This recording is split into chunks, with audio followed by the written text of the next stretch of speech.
ঘুম থেকেই উঠে দেখি এক নতুন সমস্যা, আবার জিওর লাইনটা ডিস্টার্ব করছে। দেখতেই পাচ্ছ ওখানে রাউটারের ইন্ডিকেটারটা ব্লিঙ্ক করছে। যাই হোক, সেখানে তো কমপ্লেন করা হলো, সেই কমপ্লেন ঠিক হলো সেই বিকেলবেলাতে গিয়ে। তো যাই হোক, চলে এলাম এদিকে ঘর দুয়ার ঠিকঠাক করতে। তো নমস্কার বন্ধুরা, আমি মৌমিতা লাইফের খুঁটিনাটিতে আরও একটা নতুন দিনে তোমাদের অনেক অনেক স্বাগত। চলো বাইরের আলো বাতাসকে একটু অনুমতি দিই ঘরে প্রবেশ করার জন্য। আমার সকালটা কিন্তু আরও অনেকক্ষণ আগেই হয়েছে, তোমাদের সাথে দিনটা একটু দেরিতেই শুরু করলাম। ওইদিকে অনেকটা কাজ আমার হয়ে গেছে, তারপরে এসেছি বিছানা গোছাতে, কারণ আজকে যেহেতু মেয়ের এক্সাম নেই, বাড়িতে ছিল, তো সেই জন্য একটু বেশিক্ষণ শুয়েছিল বলে আজকে দেরি করে বিছানাটা তুলতে হলো। তো এইদিকে বিছানা তুলে তারপরে চলে যাব রান্নার দিকে। অলরেডি ওখানে আমি রান্নার কিছু বসিয়ে এসেছি। তো চলো বাসি বিছানাটা পরিষ্কার করে চলে যাই রান্নাঘরে।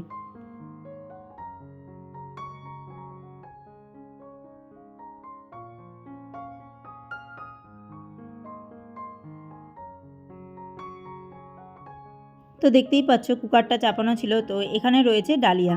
তো আজকেও একটু ডালিয়া করেছি, কারণ এর আগের দিন যে ডালিয়ার প্যাকেটটা এনেছিল তো সেটাতে অনেকটাই এখনও ডালিয়া রয়েছে। তো সেই কারণে আজকে রুটির বদলে ডালিয়াটাই করে ফেললাম। আর দেখতেই পাচ্ছ আমি ক্যামেরাটা কিভাবে সেট করেছি। ভাগ্যিস উকি মেরে দেখতে গেছিলাম যে ঠিকঠাক তোমরা দেখতে পাচ্ছ কি না পাচ্ছ, তারপরে আবার ঠিকভাবে একটু সেট করে নিলাম। এরকম মাঝে মাঝেই হয়, আমার মনে হয় এরকমটা অনেকের সাথেই হয়ে থাকে, তাই না? কাজের তাড়নায় না এক এক সময় ক্যামেরা কি মোবাইলটা আর কি ঠিকভাবে সেট করতেই ভুলে যাই। পরে এডিট করতে বসে সেগুলো চোখে ধরা পড়ে, আর তখন অনেক সুন্দর সুন্দর ভালো ভালো ক্লিপগুলো ডিলিট করে দিতে হয়, কারণ সেগুলো সেইভাবে তোলাই হয় না।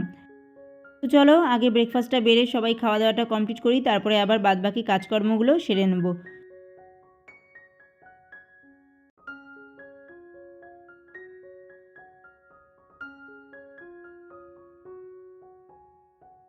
আজকের দিনটা হচ্ছে বৃহস্পতিবার। তো বৃহস্পতিবারে তো এক্সট্রা একটা চাপ থাকেই, কারণ বৃহস্পতিবারে পুজো, বাসনকুসন মাজা ঘষার এক্সট্রা একটা ব্যাপার থাকে। তো আজকে সেই দায়িত্বটা কিন্তু আমার ওপরও পড়েছে। তারপরে আবার আজকে সংযম, শিবরাত্রির আগের দিন। তো এই আগের দিন একটু নিরামিষ খেতে হয়, তো সেই কারণে সেই একটা ঝুঁকিও রয়েছে। সমস্ত কিছু ধোয়া মাজা করে তারপরেই রান্নাবান্না শুরু করতে হচ্ছে। এই কাজগুলো আমি অফ ক্যামেরায় সকালবেলাই করে নিয়েছিলাম। আমি ডেইলির এই ঠাকুরের বাসনটা এই বেসিনটার এখানেই মাজি, কারণ বাথরুমের ভেতরে নিয়ে মাজাটা ঠিক আমার ভালো লাগে না। আর যেহেতু মাছ মাংস সমস্ত কিছু আমার রান্নাঘরের বেসিনে ধোয়া হয়, সেটাও ভালো লাগে না। আর দেখো এখানে মুখ ধোয়া হয় ঠিকই, কিন্তু অতটা পরিমাণে তো এই জায়গাটা ইউজ হয় না। তো সেই কারণে আমার মনের শান্তির জন্য আমি এই জায়গাটাতেই আর কি ডেইলির যে ঠাকুরের বাসন কোসন সেগুলো এখানেই ধোয়া মাজা করে থাকি। তো এই যে এখন ঠাকুরের বাসনগুলো মাজা ঘষা করে তারপরেই স্নানে চলে যাব। স্নান করে আগে পুজোটা সারবো, তারপরেই রান্নার দিকে যাব। যদিও রান্নার জন্য যা যা লাগবে সমস্ত কিছু আমি কেটে কুটে করেই রেখে দিয়েছি। আর তোমাদেরকে কিছুদিন আগে আমি বলেছিলাম না যে একটা নতুন অভ্যেস নিজের মধ্যে তৈরি করতে চাইছি। তো সেই জন্য বেশ অনেক সকালটাই এখন ওঠা হয়, যার ফলে না অনেকটা কাজ আমার এখন খুব তাড়াতাড়ি হয়ে যাচ্ছে। আর এই যে দেখো এখানে ঠাকুরের বাসনগুলো রেখে দিয়ে আমি স্নানে চলে যাব। তো এখন আমি স্নান টান করে বেরিয়ে এসেছি, আবারও আজকে হাতে কিছু জামাকাপড় কেচে দিয়েছি। আসলে এখন যেহেতু সময়টা অনেকটা পাচ্ছি, তোমাদেরকে এক্ষুনি বললাম যে অনেকটা সকালবেলা উঠি আর কাজকর্ম তাড়াতাড়ি করে সেরে টেরে বেশ অনেকটা সময় আমার কাছে পাওয়া যাচ্ছে। আগে যেরকম রান্না বান্না করে তারপরে স্নান করতে যেতাম, তখন এই অল্প দুটো জামাকাপড় থাকলেও না তখন আর কাচতে ইচ্ছা করতো না, তখন মনে হতো কতক্ষণে বেরিয়ে মেয়েকে কর্তামশাইকে খেতে দেবো। তো এখন যেমন সকাল সকাল সমস্ত কিছু হয়ে যাচ্ছে, আর হাতে হাতে এই দু একটা জামাকাপড় থাকলে কেচেও ফেলতে পারছি। তো যাই হোক, এদিকে স্নান তো আমার হয়ে গেছে, এবার একটু মাথা টাথা আঁচড়ে সিঁদুর টিঁদুর পরে চলে যাব পুজো দিতে।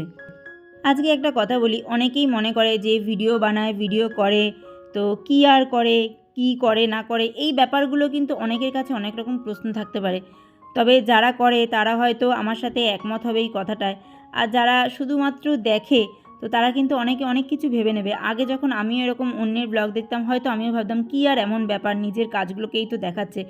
কিন্তু যারা এই ব্লগিং করছে না ডেইলি লাইফস্টাইলে, তারাই বোঝে যে এটা করতে কতটা কষ্ট হয়।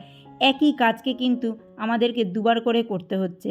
তো যেই কাজটা মানুষের করতে অনেকটা সময় লেগে যায় সারাদিন সংসারটা সামলাতে, সেই সংসারটাকেও আমাদেরকে সামলাতে হচ্ছে, তারপরে কিন্তু আবার এই ভিডিওগুলোকেও শ্যুট করে অন্যের সামনে নিয়ে আসতে হচ্ছে। তো আমাদের কিন্তু ডবল ডবল খাটনি খাটতে হচ্ছে। যারা এই ডেইলি লাইফস্টাইল ব্লগগুলো করে না, তারা প্রত্যেকেই জানে যে কতটা কষ্ট করে এই একটা ব্লগকে তৈরি করতে হয়, করে সুন্দরভাবে সাজিয়ে গুছিয়ে প্রত্যেকের সামনে নিয়ে আসতে হয়।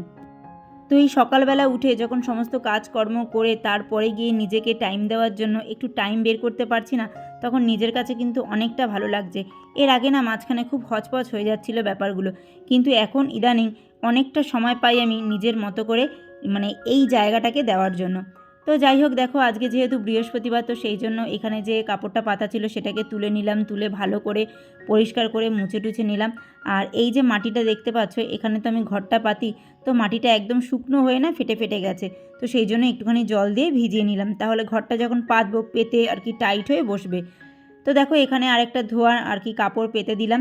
আর এই যে মা লক্ষ্মী স্নান হয়ে গেছে, তাকে বস্ত্র পরিয়ে তাকে একটু সাজুগুজু করিয়ে তাকে তার নারায়ণের পাশে এখন বসিয়ে দেবো।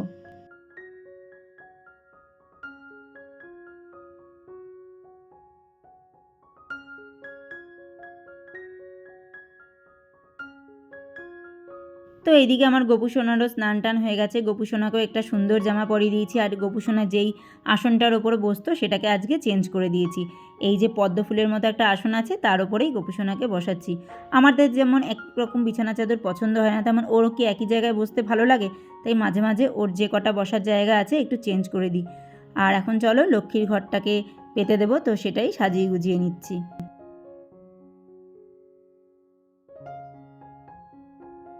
তোমরা অনেকেই বলেছিলে লক্ষ্মীর ঘটে কলা দেয় না, তো আমি না বেশ কিছুদিন কলা দেওয়া বন্ধ করেছিলাম, কিন্তু আমার বাড়ির যে বড়রা আছে তারা বলছে যে দেওয়া যায়। আর সত্যি বলতে আমাদের এখানে সব জায়গাতে যে ফুল বিক্রি হয় না, এই কলাটা সব জায়গায় পাওয়া যায়, মানে ফুলের সাথে কলা আর কি দেয়।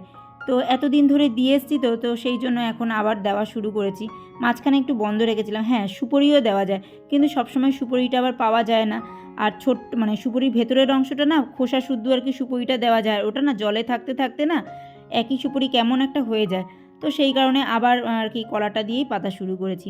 আর লক্ষ্মীর ঘটে না এরকম ফুল দিয়ে সাজিয়ে তারপরে পাততে আমার দারুণ লাগে। তো যাই হোক, মা লক্ষ্মীর কাছে এইটাই কামনা প্রার্থনা রইল যে মা, আমার সংসারের সুখ সমৃদ্ধি তুমি সব সময় বজায় রেখো, আর তুমি সব সময় আমার ঘরে বাধা থেকো।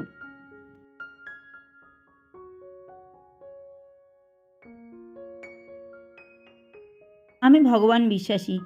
ভগবানকে বিশ্বাস করে নিজের সংসারটা তৈরি করা শুরু করেছিলাম, নিজের সংসার বেঁধেছিলাম। তো আমি ভগবানের কাছে এটাই প্রার্থনা করি, সারাটা জীবন যেন ভগবান আমাকে যেমনটা রেখেছে তেমনভাবেই যেন রাখে।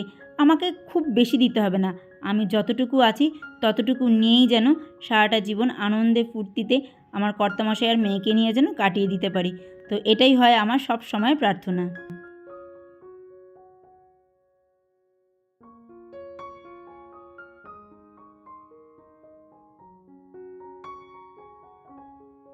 নিজেকে ভালো রাখার জন্য আর ভালো থাকার জন্য না নিজের পরিধিটাকে অনেকটা ছোট করে দিয়েছি। কারণ আমি অনেক বড় পরিধির মধ্যে থেকে দেখতে পেয়েছি কেউ কারো নয়। তো সেই জন্য নিজের পরিধিটাকে অনেকটাই ছোট করে দিয়েছি। তো যাই হোক, চলো ওইদিকে আমার পুজো টুজো দেওয়া কমপ্লিট হয়ে গেছে, চলে এসেছি এইদিকে সংযমে রান্না করতে। আজকে যেহেতু নিরামিষ খাবো, তো সেই জন্য সমস্ত কিছুই নিরামিষই রয়েছে। তো এখানে একটু নিরামিষ তরকারি বসিয়েছি আর কি, পাঁচমিশালি সবজি দিয়ে সমস্ত কিছু দিয়ে একবারই আর কি একটা তরকারি করব। কিন্তু এই তরকারিটা বসানোর আগে আমার বড়িটা ভাজা দরকার ছিল, যেটা আমি ভাজতে ভুলে গেছি। সব সময় বড়ি দেবো চিন্তা করি, কিন্তু ভাজতেই ভুলে যাই, জানো না তো। তো যাই হোক, তরকারিতে পরেই দেবো। আর এখানে দেখো বেগুনগুলো একদম পাতলা পাতলা করে কেটেছি, একটু নুন হলুদ আর একটু বেসন দিয়ে মাখিয়ে রাখবো। এইভাবে বেগুন ভাজাটাও আমি রিসেন্টলি একজনের কাছ থেকে দেখে শিখেছি আর কি। সে এখানকার ব্লগার নয়, সে বাইরের আর কি ব্লগার। তো তার কাছ থেকে আর কি দেখে শিখেছি, এরকম পাতলা পাতলা করে সামান্য একটুখানি আর কি বেসন দিয়ে হালকা করে চাটুতে ভেজে নেওয়া যায়। তো আমি চাটুতে ভাজিনি, ফ্রাইং প্যানের মধ্যে একটু তেল দিয়ে আর কি ভেজেছিলাম। খেতে কিন্তু বেশ ভালোই লাগছিল।